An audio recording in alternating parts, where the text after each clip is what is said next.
Magbulong ng pangalan niya dito sa dahon ng laurel upang ikaw lamang ang mamahalin niya. Hello mga guys, kumusta kayo? Panibagong araw, panibagong video na naman tayo. At sa araw na ito ay isa na ng video ang aking tuturo sa inyo na simpleng gabay o simpleng pamamaraan na makakatulong sa atin. At bago ang lahat, gusto ko lang mag-disclaimer sa mga taong hindi naniniwala at hindi gusto ang mga kagaya nitong video.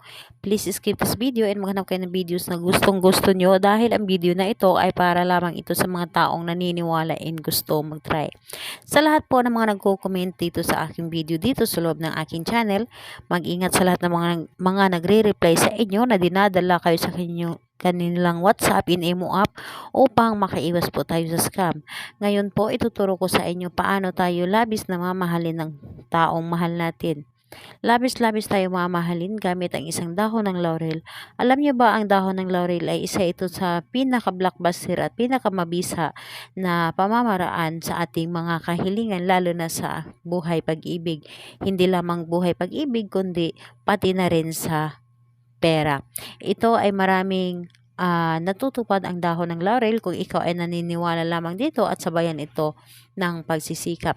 So dito po is kung kailangan mo na labis kang mamahalin ng taong minamahal mo, ito ang gagamitin mo at ito ang gagawin mo. Ihanda mo lamang itong isang dahon ng laurel at ito ay iyong gamitin at pagbulungan.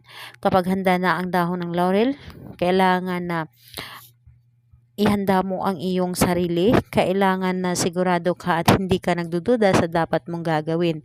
Hindi ka dapat nagdududa at kailangan buo ang inyong loob sa paggawa nito. And kapag ready ka na, pwede mo na itong umpisahan. So, ang gagawin mo lamang dito sa dahon ng laurel, kumuha ka ng panulat, kahit anong klaseng panulat pwede, basta makapagsulat lamang dito sa dahon ng laurel. Isulat mo lamang dito ang kanyang pangalan at apelyido, and kapag naisulat mo na ito, hawakan mo lamang ito at bumulong ka. Ay bulong mo lamang. Sa pamamagitan nito, pangalan at apelyido ng taong iyong target ay sambitin mo at sabihin mo, ako ay labis-labis mong mamahalin, wala kang ibang mamahalin kundi ako lamang. Hindi ka magiging masaya kung hindi mo ako makikita o hindi mo ako makakasama. Wala kang ibang nanaisin na mahalin at makasama habang buhay kundi ako lamang. Hilingin mo dito ang iyong ninanais. Kailangan maganda ang inyong intensyon sa inyong mga kahilingan dito at think positive, ito ay gagana sa inyo. Ang dahon ng laurel na ito, kapag ito ay natapos mong gawin or ritualan, ito ay ilagay mo sa ilalim ng inyong unan or di kaya ipasok ninyo sa loob ng inyong punda at ito ay iyong higaan. So, sabihin nyo lamang ito at think positive lamang kayo at wag na wag ninyong hayaan na magiging negative ang inyong isipan.